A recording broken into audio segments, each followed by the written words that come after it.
So in this video, we're going to cover chapter function. So what is function?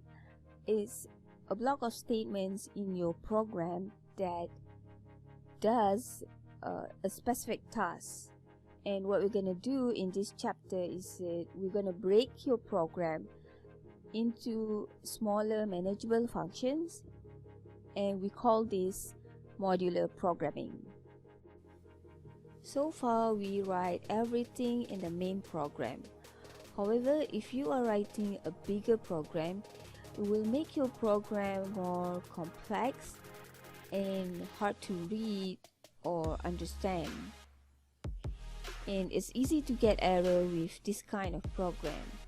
So in this chapter, we are going to learn how to break your program into smaller functions that do more specific tasks. As a result, you will have a shorter main function along with other functions that perform some specific tasks. Why do we need to use function? Why can't we just write everything in the main function? So there are a few advantages.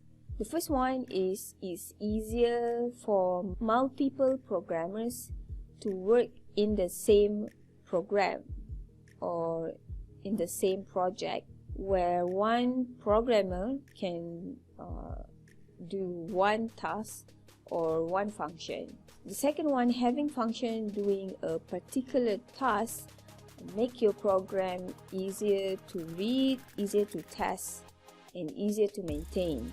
The last one is the most important ones, which is it makes your program, it reduces duplication of codes in your program. For example, if you need to do the same task in multiple parts of your program, you don't have to write the same code multiple times, but you can write it in a function, and then you call the function every time you want your program to execute that task. The concept of a function is that it has a definition where all the tasks that you want your function to do, you write it in the function definition. And then the second one is that the function needs to be called in order to execute the function. If the function is not being called, then the function is not going to be executed in your program. So two concepts about function: it has a definition and it also needs to be called in order to execute the function.